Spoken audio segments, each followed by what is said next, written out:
Hello guys, welcome to Ashley Lifestyle Show. Sorry about yesterday, I did not make a video at all. I just been uploading the Astral Chain gameplay. The review for that's going to be up today, and 2 other games as well. I don't know if Ashley's going to be joining me or not for it, but I am going to put 2 videos up. One's going to be the Pathfinder 2 core rulebook, the section for it. Today we'll be doing ancestral race for gnomes.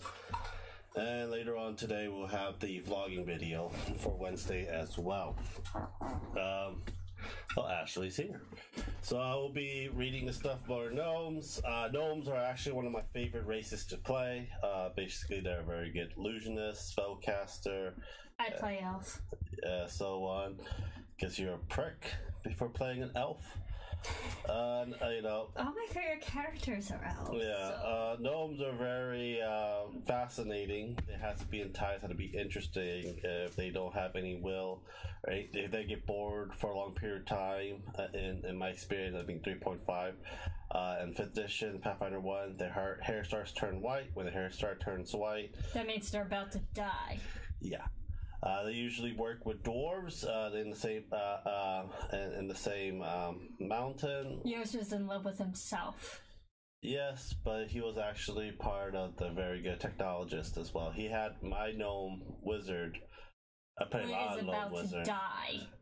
Yeah, but you know, learning all the technology that's out there from the Iron Gods, he made a clay golem, hollowed inside into a tank. So he better have a book to spread his knowledge throughout the world. No, he's gonna go like a big kaboom, like every gnome goes. You're special. Take you with me too. You're not taking Loki with you. Yes, I am. Okay, so I'm gonna read some of these, and I read all of it. This is on page 42 to page, I think, 45 of it. And there goes Ashley. And I'm gonna eat. Okay. Your mom, the food's almost done for you. It's a spicy shrimp. I'll eat later. Yeah? He said he'll eat later. Oh, I need help with what? With what? The trash. Throw the trash. Give me a bit. I'll throw it out. Throw trash out in a bit. Even though when you get old, they always want you to do stuff. Even though you pay for everything, but oh well. No, long ago, early gnome ancestor immigrated from the first world realm of the Fae. While it's unclear why the first gnomes wandered to Goloron, the lineage manifests in modern gnomes bizarre reasoning, eccentricity, obsessive, tenacious, and what some sees naive. These qualities are further reflected in their physical characteristics, such as spindly limbs, brightly colored hair, and color-like, extremely expressive facial feature. That feature reflects their otherworldly origins. They get kind of confused with this, with gnomes and halflings. We'll talk more about it later on when I get towards halfling as well. So I don't know how the Pathfinder 2 portrays them. They changed a lot of them with the Pathfinder 1 and their origin as well. They're basically like Fae-like, just like elves, as you can say. Always hungry for new experience, no, constantly wander both mentally and physically, attempting to stave off a terrible ailment and threatens all of their people. These afflictions to bleaching strikes. Gnome who fails to dream innovative and take in new experience, and gnome absence of crucial magical essence from the first world. So bleaching of the skin, hair. I mean, you know, they gave it up and they're gonna die. So that, at least that's true. Gnomes latch on to a source of localized magic where they live. Typically, primal magic is beneficial to their Fae lineage, and this isn't enough to avoid the bleaching unless they supplement this magic with new experience. The bleaching slowly drains the color, literally, from gnomes, and plunges those affected into states of deep depression that eventually calms their lives. Very few gnomes survive this scourge, becoming deeply morse and wise survivors known as bleachlings. If you want to, okay, this is, you know, characteristics that you want on your gnome and your alignments and so forth as well. You might embrace learning and hop from one area of studies to another without warning, rush into action before fully taking stock of the entire situation, think, and move quickly, and lose patience with those who can't keep up. Gnome are very hyperactive. You may say they have a little bit of attention deficit. They see something they haven't seen before, they want to look at it, study it, try to copy it and make it, all that stuff as well. A lot of them are very good craftsmen, so you can use them as bow maker, weapon maker, and stuff like that that uses magic to imbue. A lot of times you can do story based with your DM and your players to get your characters more and more engaged and stuff. I have never really did stuff to make a gnome go to bleach things to their death. Usually die from adventures and combat due to the fact that you do a lot of adventures, a lot of new things is happening. So it's very hard to make a gnome to lose their sight of a lot of things. Unless they're really old and they really know everything, that's when they start losing interest of it as well. Others probably appreciate your enthusiasm and the energy with which you approach new situations, struggle to understand your motivations, or adapt to your rapid change of directions, see you as unpredictable, flightly unreliable, or even recklessness. Physical description: they stand about 3 foot high and weigh a little more than a human child. Exhibit a wide range of natural skin, hair, and eye colors. For gnomes that haven't begun the bleaching, nearly any hair and eye color other than white is possible, with vibrant color most frequent, while skin tones span a slightly narrow spectrum to tend towards earthly tones and pinkish hues. Though occasionally green, black, or pale blue gnomes, large eyes and dense facial muscle allows them to particularly express in their emotions. Because their face. Fae bloodline. They'll typically reach physical maturity at the age of 18. The many gnomes maintain a childlike curiosity about the world, even in adulthood. A gnome theoretically lives to any age if she can stave off the bleaching indefinitely, but in practice, gnome rarely live longer than around 400 years because they pretty much did everything. But if you got gnome lived 400 years before the technically came out, and technically key came out, getting all these artifacts, then he could live a lot longer to stop the bleaching and everything else as well, because it's a newer thing that they can learn. It'll take a lot more years to understand, like sky metals, the properties, and so forth. This is basically up to the DM as well, and then you as a player to make a storyline. How old do you want one to be? You want to make it more eccentric. You want to have more than one studies of everything of gnomes. If you're doing a very good storyline, let's say I did 5 years of basket making, another 5 years of weapon making, that I did 20, 40, 50, 100 years still learning about magic, but I got into 1 or 2 schools of that magic and so forth. Society, most will adopt some of the cultural practice of the region in which they live. They tend to pick and choose, adjust their communities to fit their own fey logic. It often leads to majority gnome communities eventually consisting almost entirely of gnomes, as other people bewildered by gnomish political decisions choose to move elsewhere.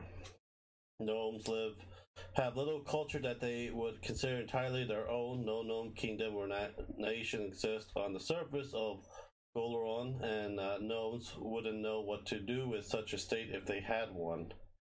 Not really true.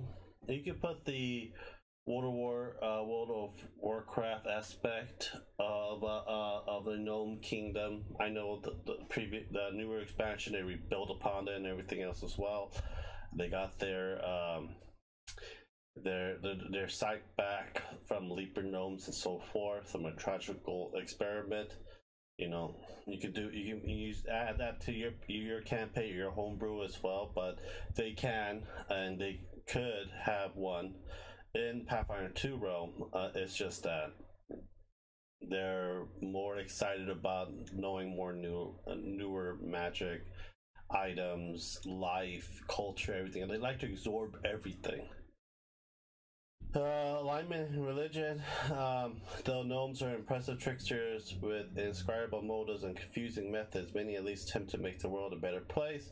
They are prone to a fit of powerful emotion. They are often good but rarely lawful. Gnomes most commonly worship deities that value individuality and nature, such as Kaden, Kalian, Desna, Gosru, and Sheelan. Sorry, I butchered the god's name. I don't really care. I'm not gonna go over the names. You can probably find a gnome name generator. They have it all over Google. Gnome is heritage. They have the chameleon gnome. The color of your hair and skin is mutatable, possibly due to lenient magic. You can slowly change the vibrant and extent color, and coloration can be difficult. Can be different across your body, allowing you to create patterns or other color design it makes throughout your body. While you're asleep, the colors shift on their own in tune with your dreams. That's actually good. It gives you a +2 circumstance bonus to stealth checks, and until your surrounding shift in coloration or pattern. Sort of like a little octopus.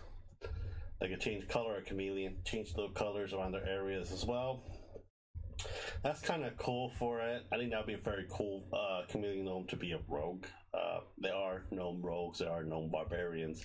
Gnome barbarians are very rare. You gotta make a very intricate backstory. A lot of DMs don't give two shits about people backstories. I do, because I like to implement it into the game, how you became this way and so forth as well. So I can, somehow if there's a revenge in your backstory, we can go around and make the game for you to face it. Let's see, a Fey touch gnome. The blood of the Fey is so strong within you that you're truly one of them. You gain the Fey trait in addition to the gnome and humanoid traits. Choose one cantrip from the primal spell list. I'm not going to go page 314. We'll do the primal spell list way later on. So you get one of the cantrip from that. And you can use it once per day by meditating to realign yourself with the first world. 10 minutes activity that has concentrated traits. I am not going to do the NPC portion of the side for it. They have low light vision. They have a humanoid gnome trait. Language is Sylvan, that's Fey language, Golmish, and Common. Their flaw is Strength. Ability boost is Constitution, Charisma, and I think they're free another ability boost as well. 25 speed, small, 8 HP starting out, or NPC as well, if you want to make one as well. Sensed Gnome. You see all colors and brighter here, all sound and reacher, and especially smell the scents with incredible details. Gain a special sense and impression sense within a range of 30 feet. This means you can use your sense of smell to determine the exact location of a creature.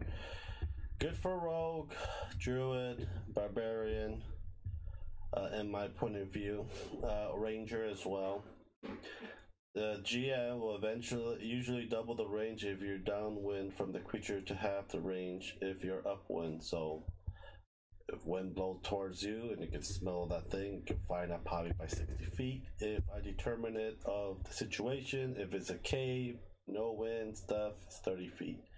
Unless the foul of the stench is really bad, like 60 feet. Let's say you have a clan of troglodyte, fecal matter, and rotten bones and stuff like that. You can probably smell that a mile away. But other than that, it really depends on the GM or the DM. Umbral Gnome, whether the connection to Dark or Shadow Fey from an underground deep gnome, also known as, cannot pronounce that, or another source you can see is complete darkness. You gain dark vision. That really depends on to you. If you know that you're traveling with a lot of people that are going caves, tunnels, and underdark and stuff like that, or underground, because Underdark is a D&D Forgotten Realm setting. Might be good, but other than that, not really. Wellspring Gnome. Some other source of magic has greater hold of you than the magic, primal magic of your Fey lineage. Just this connection might come from an occult plane or an ancient occult song, deity, celestial, or fiend magical influence left behind by a mage war or an accident. Rune Magic. Choose an arcane, divine, or occult. You gain one cantrip from that magical tradition spell list. Probably good for a rogue. trickster, be a trickster, arcane trickster, stuff like that. But that's really up to you guys. For me, I will probably pick a Fey Touch gnome or a Spray gnome, because I'm usually a spellcaster. If I'm rogue, cantrips does help a lot in a long way.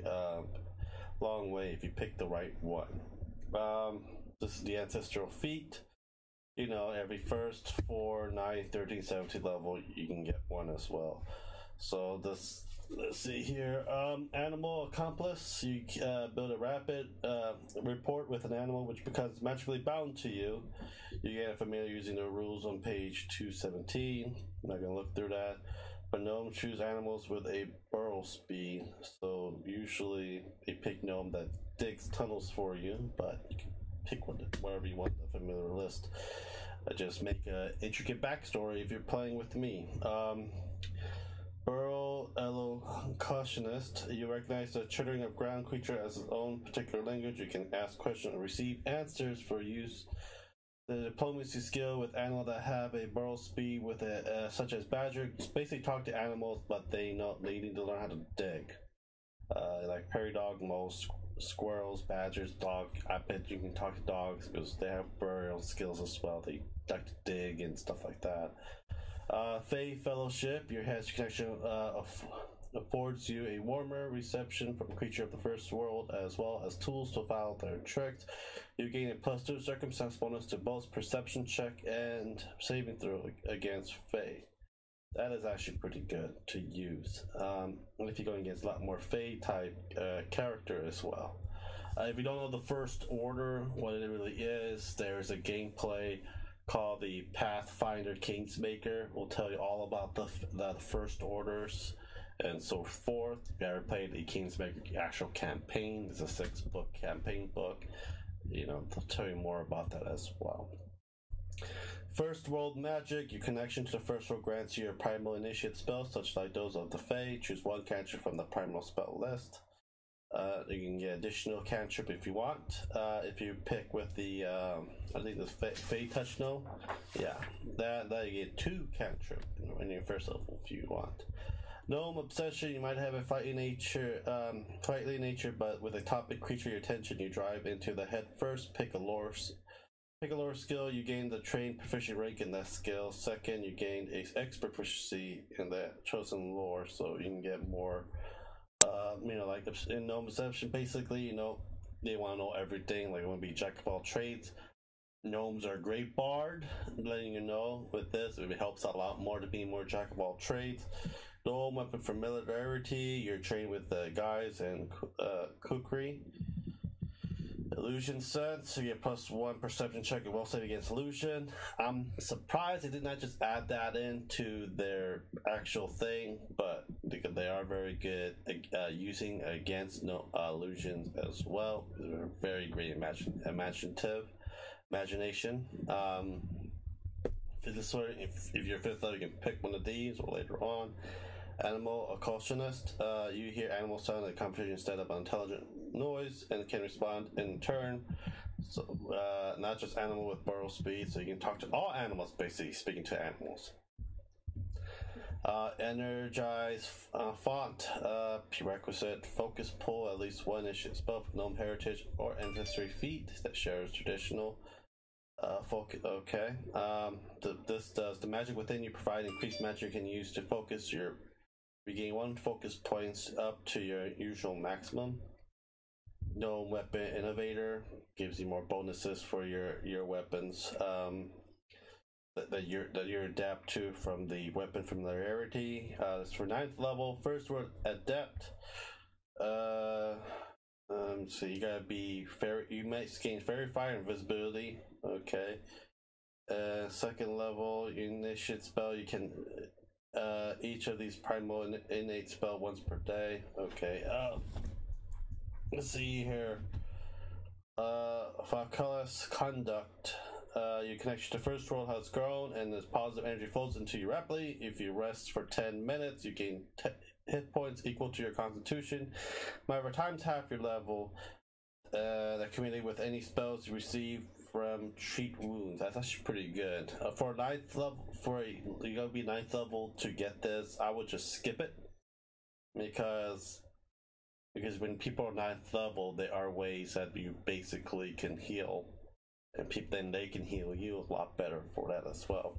13th level. This would be 13th level. No weapon expertise. Another bonus for that as well. We did all the prerequisites for the past 2 for it. Other than that, that is gnomes. Gnomes are great. I use gnomes all the time. They're very fascinating.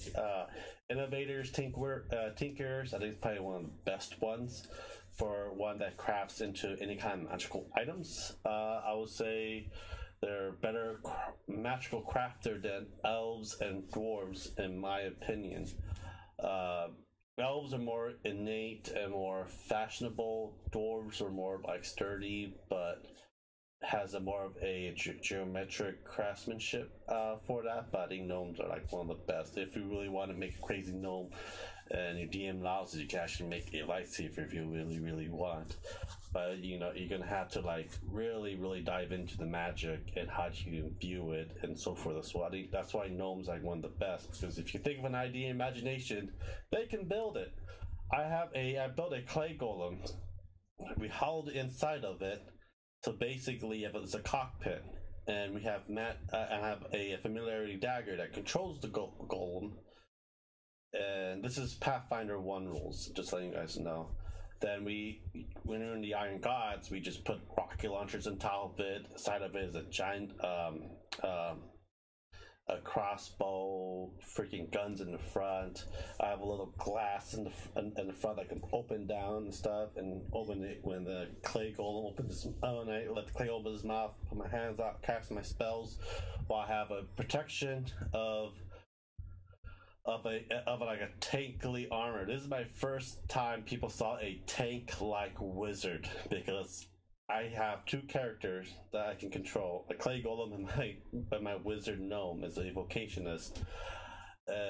You know, imagination, everything else it's key for gnomes. So anyhow, thank you guys for watching. Subscribe, like, and share, and we'll talk to you guys later. Have a great day, guys. Bye.